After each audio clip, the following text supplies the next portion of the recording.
Oke, dari tadi pagi sampai sekarang semuanya ngomong cinta, cinta, cinta.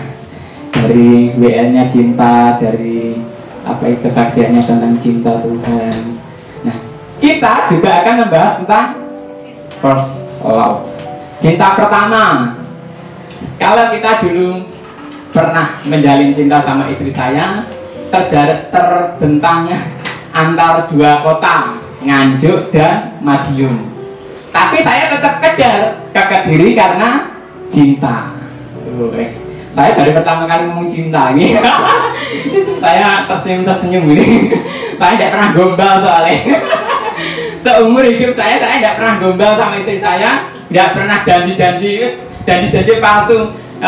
Gunung kan kudaki, lautan kan kuseberangi, bergedes. Tidak pernah saya lontarkan itu kepada istri saya.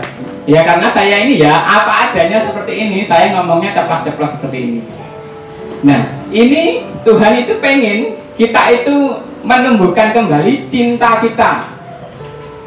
Kadang karena kita sibuk, karena kita tergerus sama namanya katakan hutang piutang, dengan kekeluargaan, dengan keharmonisan keluarganya, dengan anak-anaknya, akhirnya cinta itu bisa pudar loh Bapak Ibu. Cinta itu bisa terkikis dengan tersendirinya, sehingga kita akan malas beribadah, kita malas berdoa, kita malas membaca firman Tuhan. Akhirnya apa? Efeknya nanti akan kepada kita sendiri. Nanti ada perumpamaan yang menerangkan tentang ini. Nah, di sini Wahyu 2 ayat 4 berkata, namun demikian aku mencela engkau karena engkau telah meninggalkan kasihmu yang semula. Di sini sebenarnya ada cerita selanjutnya itu tentang jemaat Filipi. Jemaat Filipi itu jemaat yang disukai Tuhan. Jemaatnya rajin beribadah, terus membenci nabi-nabi palsu. Pokoknya semua yang jelek itu dibenci sama jemaat Filipi ini. Tetapi Tuhan itu mencela seperti ini. Kamu telah kehilangan kasih mula-mulamu. Jadi orang baik pun akan kehilangan kasihnya ketika mereka menduakan Tuhan. Contohnya seperti ini. Mas Huda bisa maju ke depan. Pak, saya pinjam Mas Huda dulu ya. Akan saya sakiti sebentar. Gak apa-apa ya sudah. Sakit sedikit paling. Tuhan Yesus memberkatimu. Ini Bapak Ibu Saudara, ketika Bapak Ibu Saudara itu kenal Tuhan dengan luar biasa sekali. Pelayanan Tuhan kemana-mana, membaca firman Tuhan setiap hari, berdoa setiap hari, gagah. Digoncang pun tetap berdiri, ditendang pun tetap berdiri, dioyok-oyok tetap berdiri. Itu Bapak Ibu ketika gagah-gagahnya dekat sama Tuhan. Tapi apakah iblis lari? No. Iblis itu tidak akan lari dari Bapak Ibu Saudara. Seperti ini. Mas Huda lawan saya, menang siapa? Jelas Mas Huda. Karena 2 kali lipat badannya lebih besar Mas Huda. Saya tadi mau perumpamaan Mas Diki ini tidak ada nih. Oh ada lah. Kan lebih besar ini, lebih Goliat ya.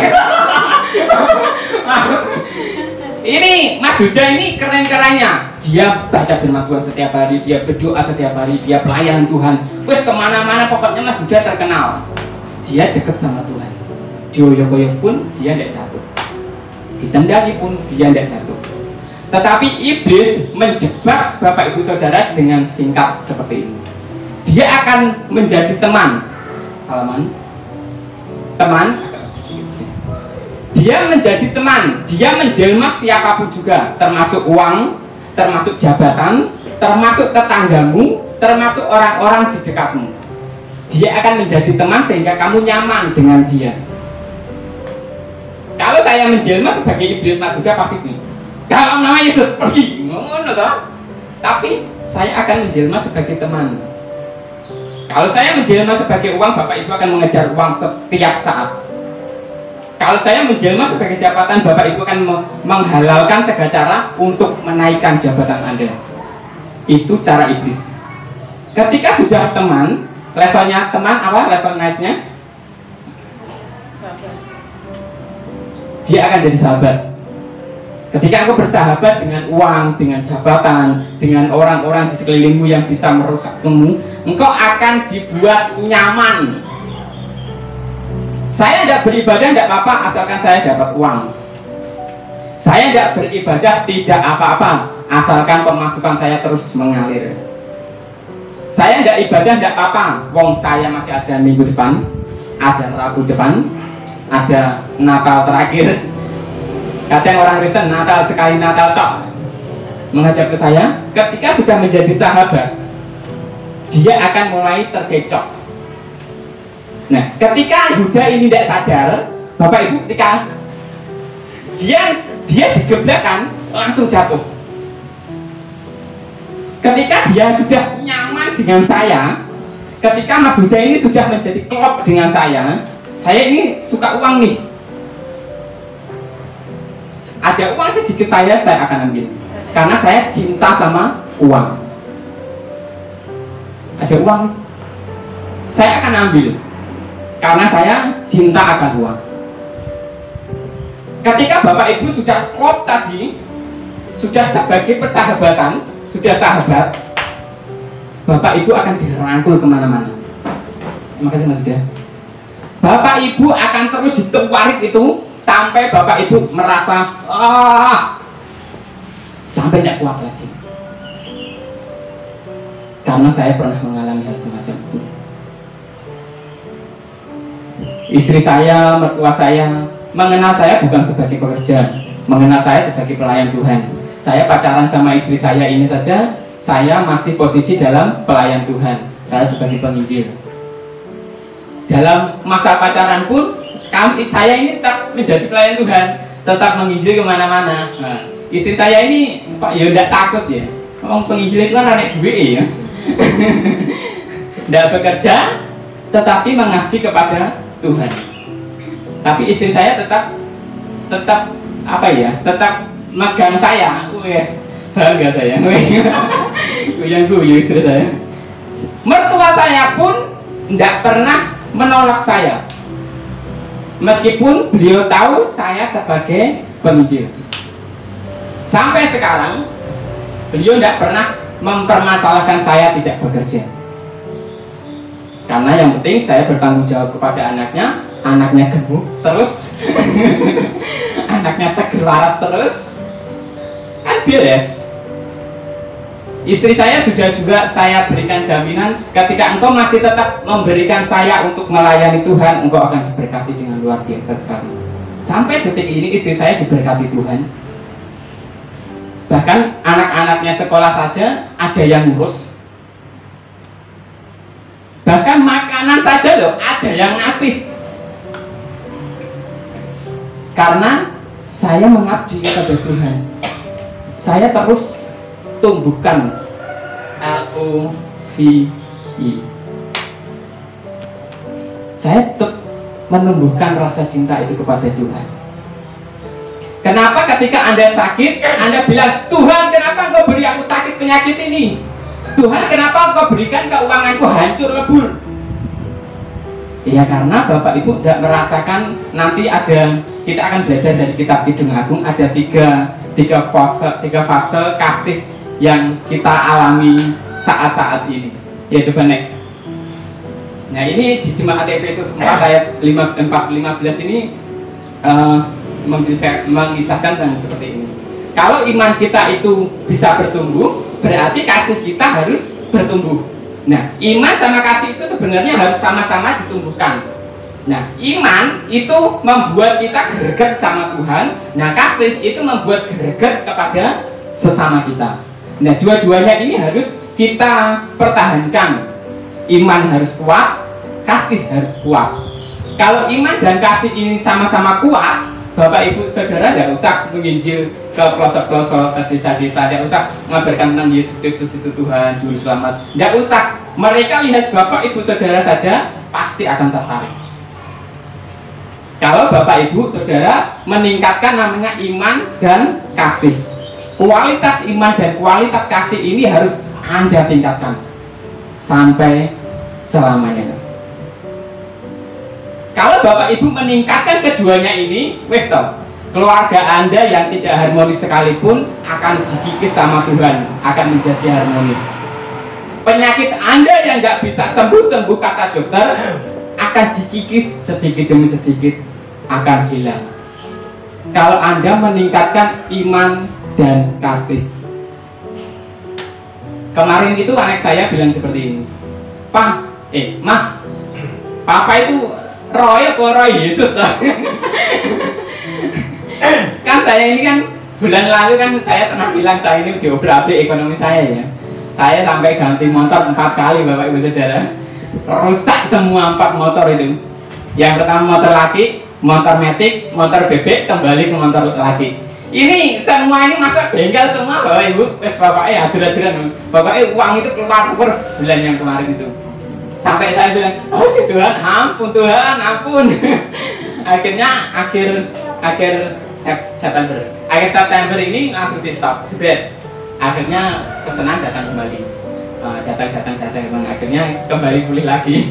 Cuma 1 bulan ternyata, puji Tuhan. Begitu hancur kan bener-bener ekonomi saya Bapak Ibu Saudara.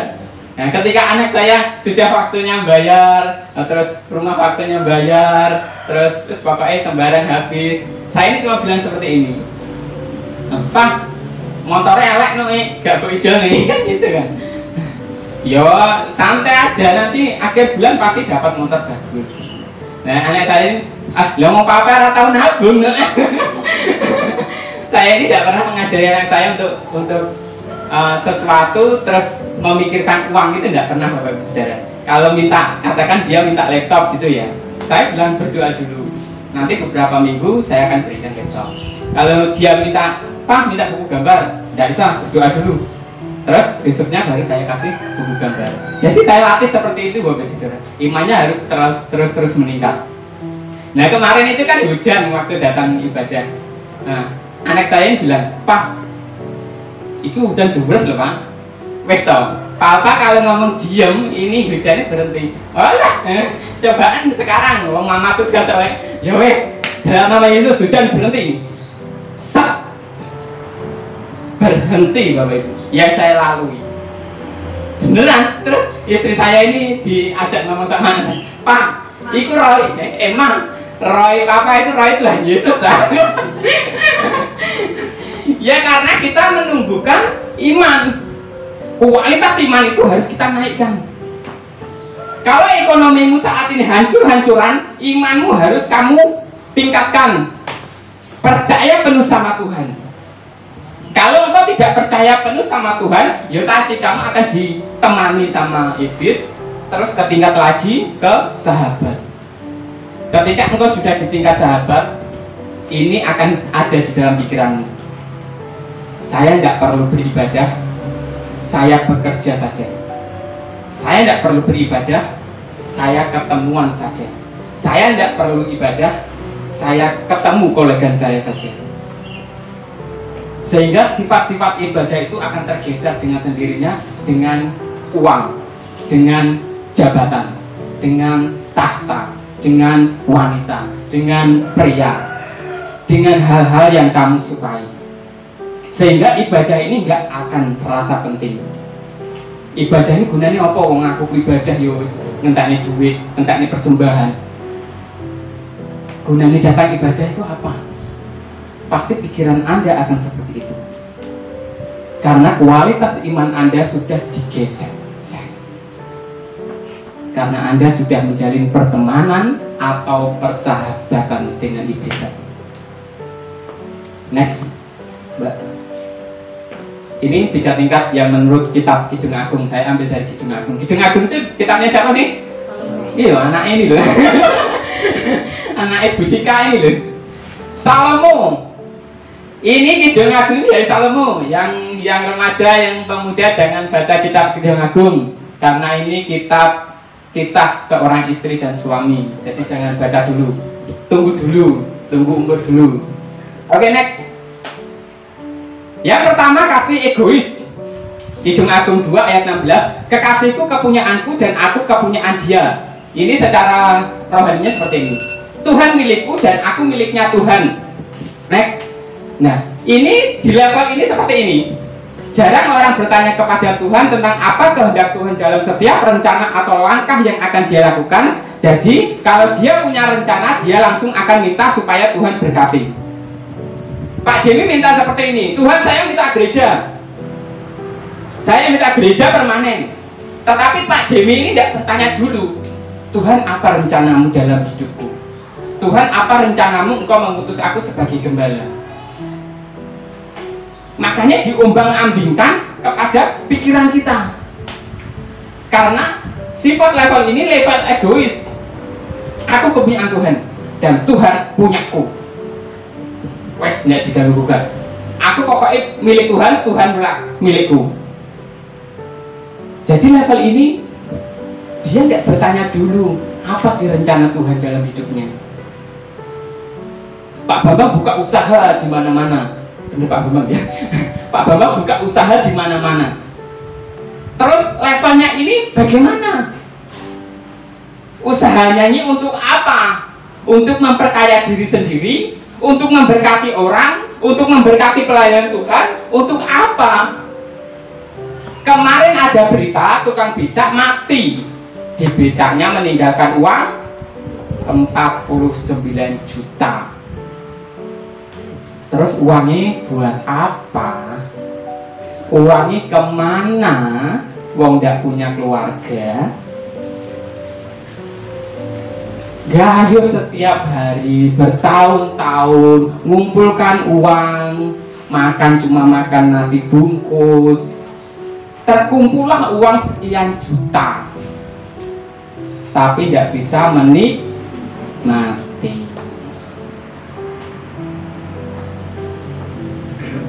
Saya senang dengan Pak Bambang kehadirannya.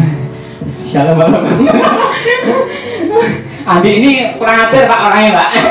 Jadi harap maklum Pak ya. Andi ini orangnya ceplas-ceplos. Pak Bambang ini datang memutuskan diri untuk beribadah.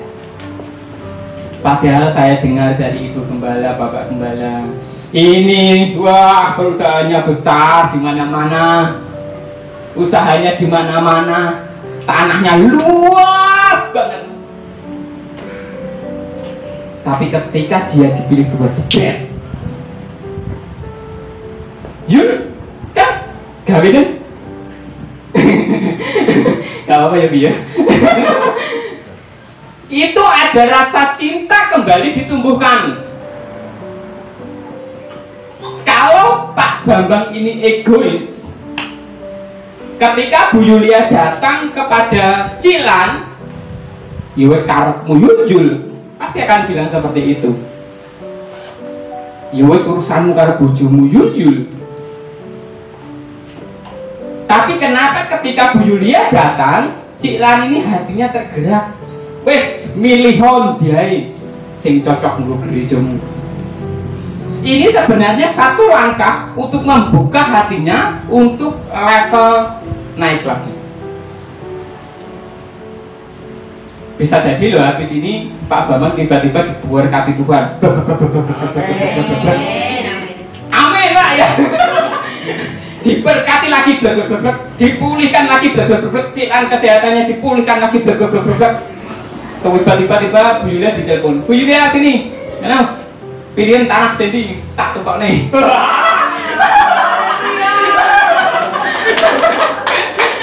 Bisa enggak? Bisa. Saya doakan agar semua usahanya diberkati Tuhan, kesehatannya Cilan disembuhkan kembali. Kenapa? Karena orang yang merasakan cinta mula-mula kepada Tuhan, wes tau urepe iku gak hanya arti ini. Bahkan nyawanya pun akan diberikan kepada Tuhan. Saya ini pernah penginjilan di sebuah pedesaan. Karena itu garis keras yang bergaji dan berjanggut panjang, saya itu pelayanan di situ. Dibawakan sebuah parang. Parang itu tinggi-tinggi, besar-besar, dan saya sama kolega saya itu datang waktu itu mau Natalan. Di situ ada cuma sekitar 20 jemaat saja. Saya datang ke situ karena saya pengkhotbahnya. Dan saya datang, nah, dihadanglah orang-orang yang tadi tersinggung tadi. Nah, orang ini bilang seperti ini, tidak ada ibadah, tidak boleh ada Natalan, kamu pulang.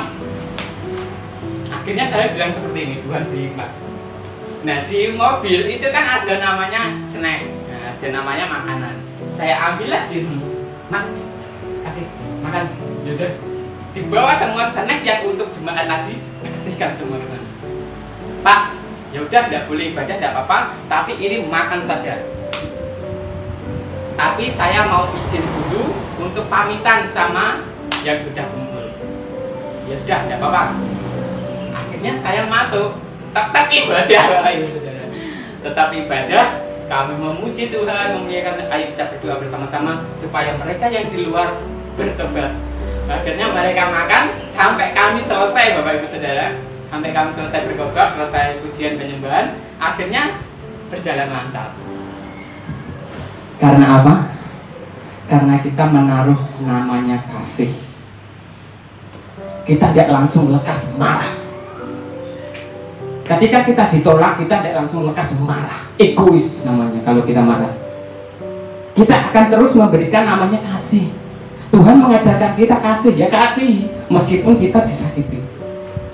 Saat itu orang ini makan kenyang, kami selesai. Pak, saya sudah pamitan.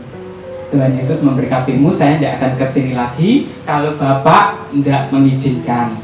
Terus akhirnya kami bilang, ada namanya tokoh yang berpengaruh. Mas sini. Iya Pak, kamu boleh, tidak apa-apa, tapi jangan kencang-kencang ya. Iya Pak, siap. Terima kasih Pak. Akhirnya kami pulang dan sampai saat ini terus dilayani di tempat itu. Nah, jadi kita harus tumbuhkan kasih ini. Kita nggak bisa mengikis kasih itu dari hidup kita, karena kita milik Kristus. Kita kepunyaan Tuhan. Jangan sampai levelnya level egois ini. Next, Mbak. Level ini yang kedua. Aku milik Tuhan, Tuhan itu milikku. Jadi kebalikannya. Tadi Tuhan milikku, aku milik Tuhan. Sekarang dibalik. Aku milik Tuhan, Tuhan milikku. Ini level yang bersyarat. Contohnya seperti ini. Tuhan, Pak Jemi ya, saya anggap Pak Jemi saja, biar enak. Tuhan, saya mau gedung gereja yang bagus. Tapi Tuhan tolong berkati saya. Tuhan, saya mau melayani di sana, tapi Tuhan tolong berkati saya. Nah, ini levelnya seperti itu. Coba next. Di level ini orang percaya mulai mempertimbangkan. Dia mulai mempertimbangkan nih.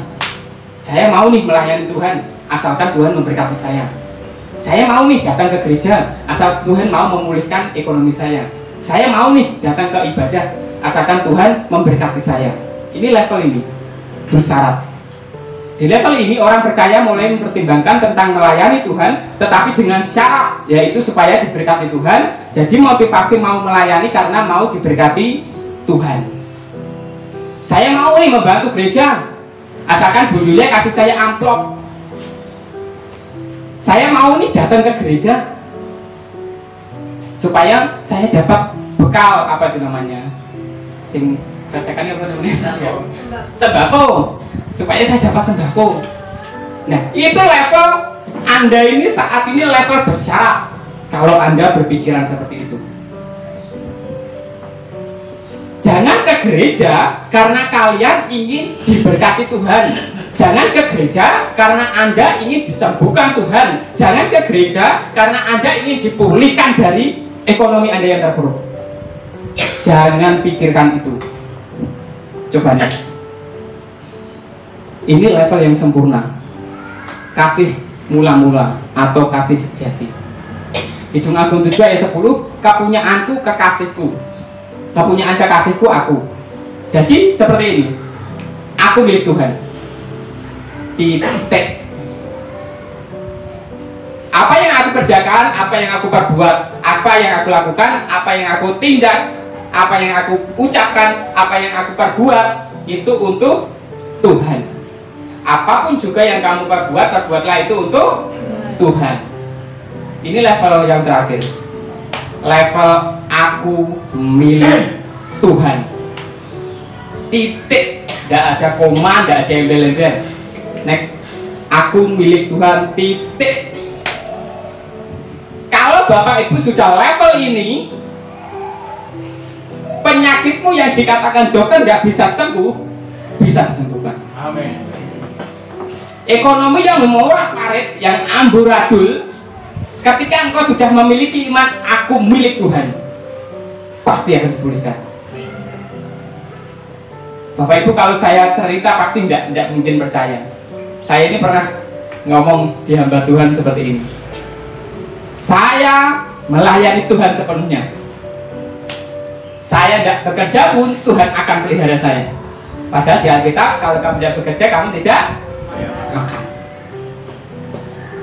Tapi saya dulu pernah ajarkan ya, bekerja itu ada dua versi. Bekerja secara jasmani dapat gaji, bekerja secara rohani dapat upah. Nah, saya mengejar upah ini. Ketika saya melayani Tuhan, ketika saya datengin orang-orang gelandangan, ketika saya datengin orang-orang gila di jalanan, saya mendapat upah yang belum saya terima. Amsal berkata, ketika kamu menaruh belas kasihan kepada orang yang lemah, kamu memiutangi Tuhan. Pak Bambang ngasih berkat gereja ini kepada Pak Jenny. Pak Bambang ini memiutangi Tuhan, dan Tuhan pasti akan kembalikan.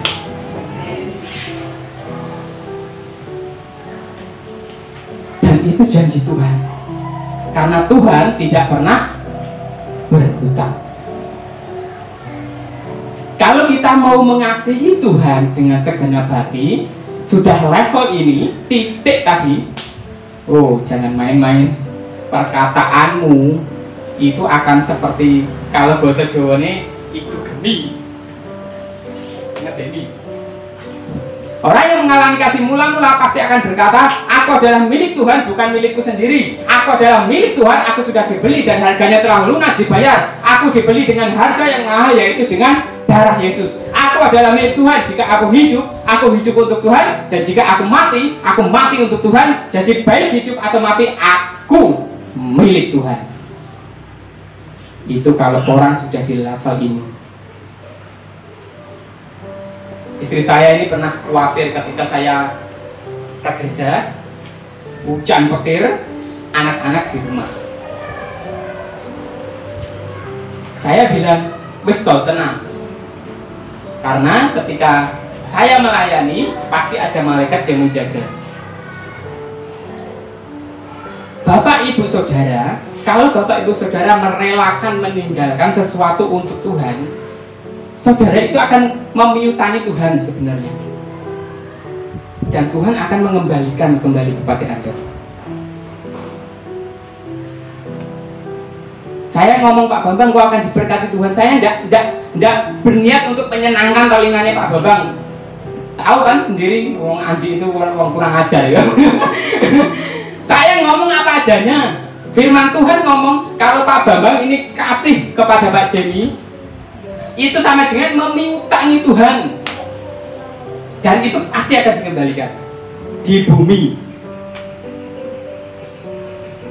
Bapak Ibu Saudara yang membantu pelayanan Tuhan, pasti itu akan dikembalikan Tuhan di bumi. Masalah surga dan neraka itu tidak usah dipikirkan. Surga dan neraka itu adalah anugerah Tuhan buat kita. Asal kita percaya sampai akhirnya, kita akan mendapatkan. Di Wahyu berkata, kalau kamu meninggalkan kasih mula-mulamu, kamu akan kaki dian yang ada padamu akan kucabut. Kaki dian itu mengisahkan tentang surga.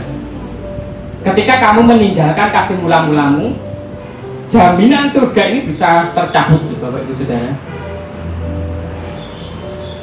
Makanya Bapak Ibu Saudara harus benar-benar tumbuhkan tadi kualitas iman dan kualitas kasih. Bapak Ibu Saudara harus menjadi jemaat yang militan, jemaat yang terus mengejar hadirat Tuhan, rasa haus terus sama Tuhan. Bagimu aku rela sepenuh hati menghamba, serahkan diri genapi karyamu. Kata hamba itu apa sih? Hamba itu kalau bahasa kasarnya keset lah. Weh dinyek-nyek, diinjak-injak orang, ya wis menengok, kasihi dia, berkati dia, doakan dia. Dan Bapak Ibu mau menumbuhkan cinta itu kembali? Mari Bapak Ibu saya ajak untuk kembali menikmati cinta Tuhan. Mari Bapak Ibu bangkit berdiri, kita akan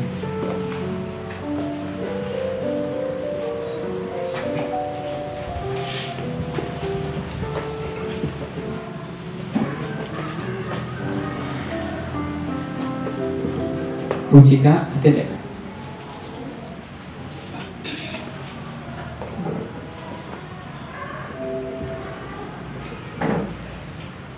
Nanti saat penyembahan Bapak Ibu Saudara tutup mata ya, jangan ada yang buka. Karena kebiasaan saya kalau sudah penyembahan jangan ada yang buka mata. Nanti Bapak Ibu nanti takut kalau tiba-tiba di samping Anda ada yang terbang.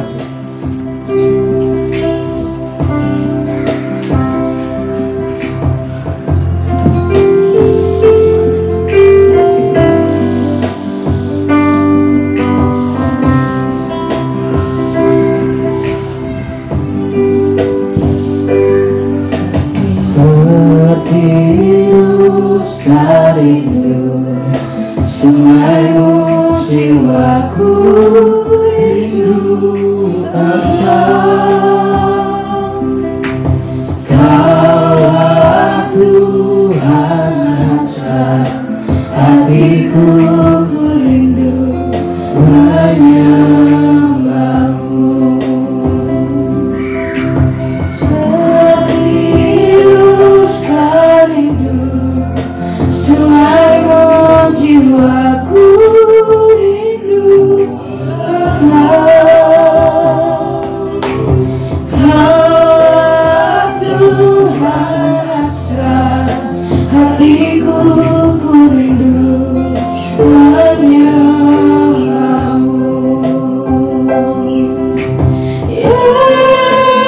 Yesus, Yesus, Kau terarti bagiku. Yesus, Yesus, Kau segalanya bagiku. Seperti rusa, seperti rusa hidup, semaimu jiwaku rindu Engkau. Kaulah Tuhan Nasran, hatiku rindu menyembahmu. Tentang keselamatan dan perisaiku, kepadamu aku berserah.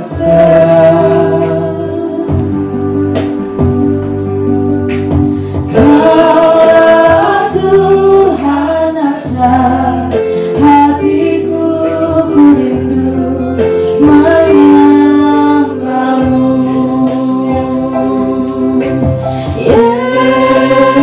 Yesus, Yesus, Kau berarti bagiku. Yesus, Yesus, Kau segalanya bagiku. Yesus,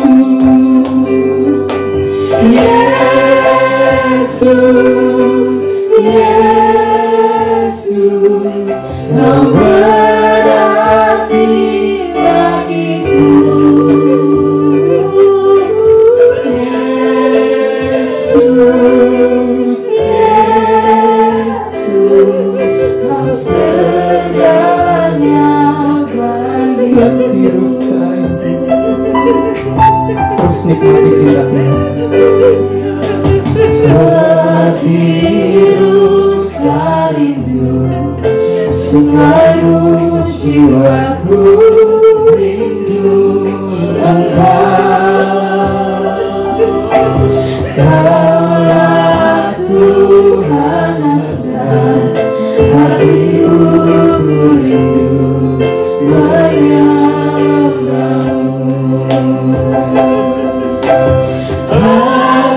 Kekuatan dan perisaiku, Kepadamu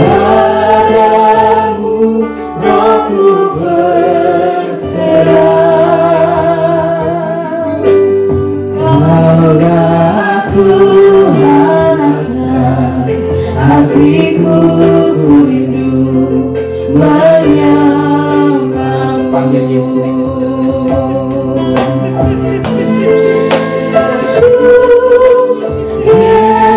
Yesus, Kau berarti bagiku. Yesus, Yesus, Kau segalanya bagiku. Yesus,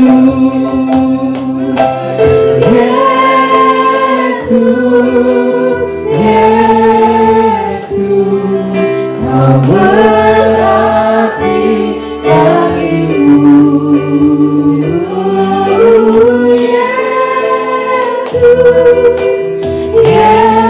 Yesus, Kau segalanya bagiku. Panggil Yesus. Yesus, Yesus, Kau berarti bagiku.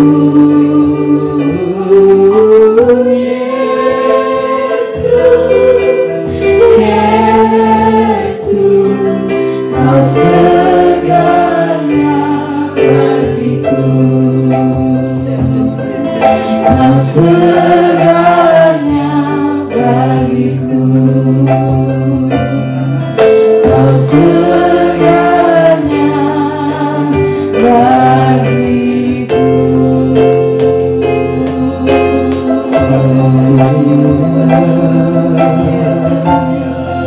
Kau segalanya bagiku, Tuhan.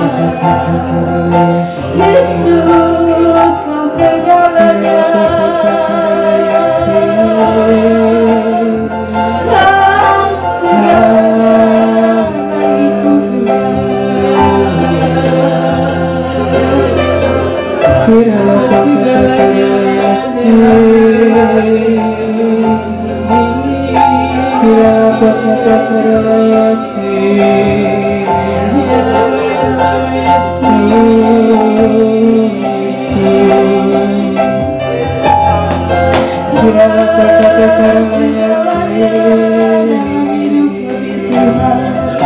satu-satunya yang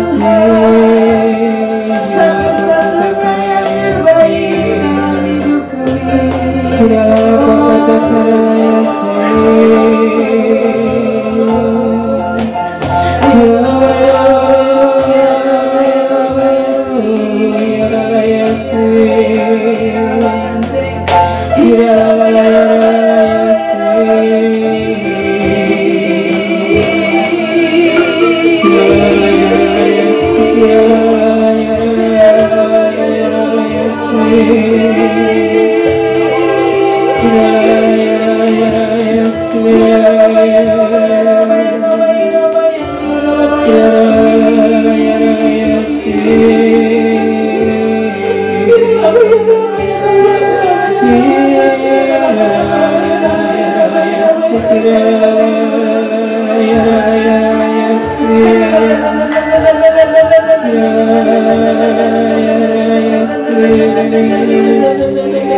Terus ungkapkan cintamu kepada Tuhan. Aku cinta Engkau Tuhan. Aku cinta Engkau Yesus.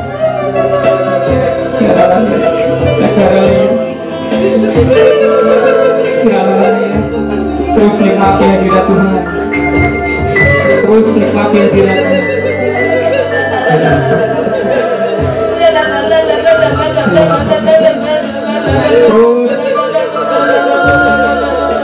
Terus bebaskan hatimu.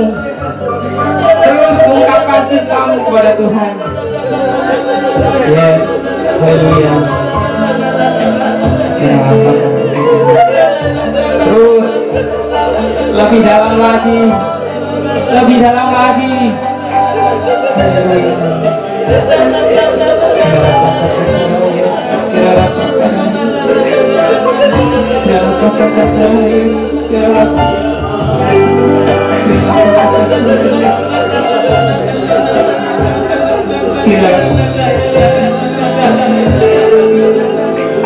Ya, Rabu bisa hadir di tempat ini. Rabu bisa hadir di tempat ini, Bapak Ibu Saudara. Rabu bisa hadir di tempat ini, Bapak Ibu Saudara. Terus tumbuhkan cinta itu. Bilang, aku cinta engkau. Aku cinta engkau. Yes. Terus ungkapkan perasaanmu.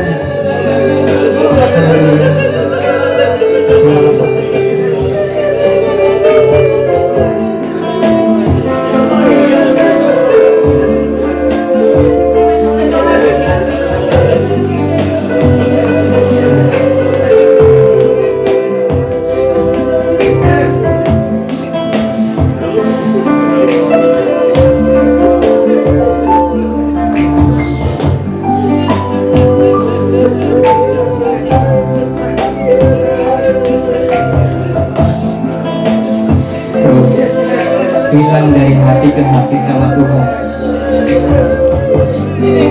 Tuhan, aku cinta engkau. Bukan karena ekonomiku. Tuhan, aku cinta engkau. Bukan karena sakit penyakitku. Aku cinta engkau karena aku mencintai engkau. Haleluya. Ya, terus rasakan hadiratmu. Yes, rasakan terus hadirat Tuhan. Kalau belum puas minta Roh Kudus terus, aku ingin bersama engkau. Aku ingin menikmati engkau.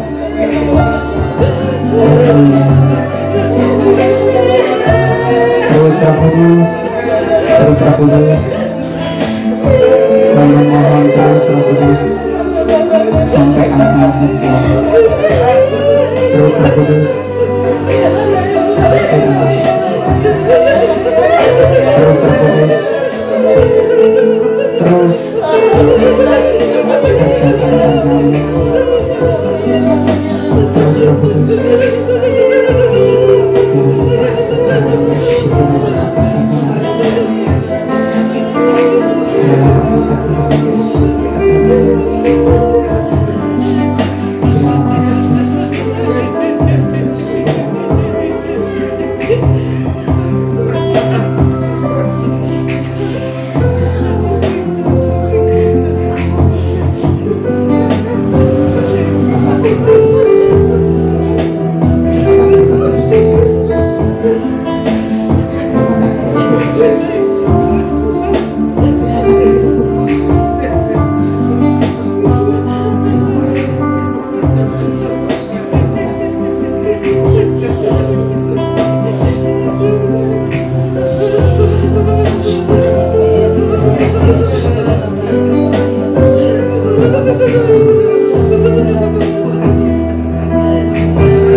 Ada yang belum puas, terus saja minta sama Roh Kudus.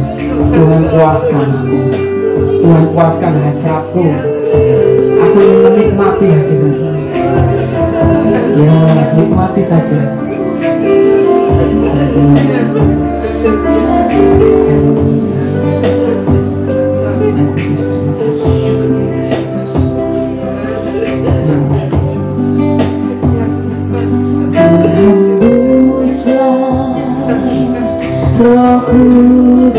Berhembuslah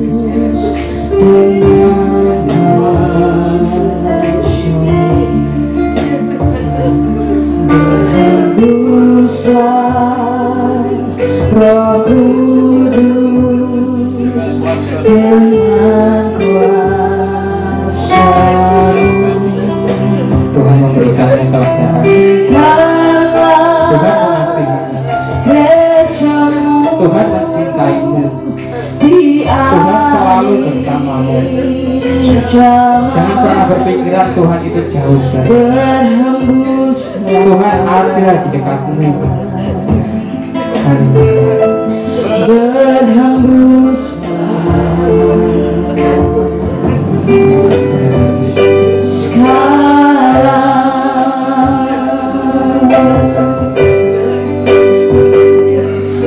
Urapilah kami dengan minyak baru, penuhilah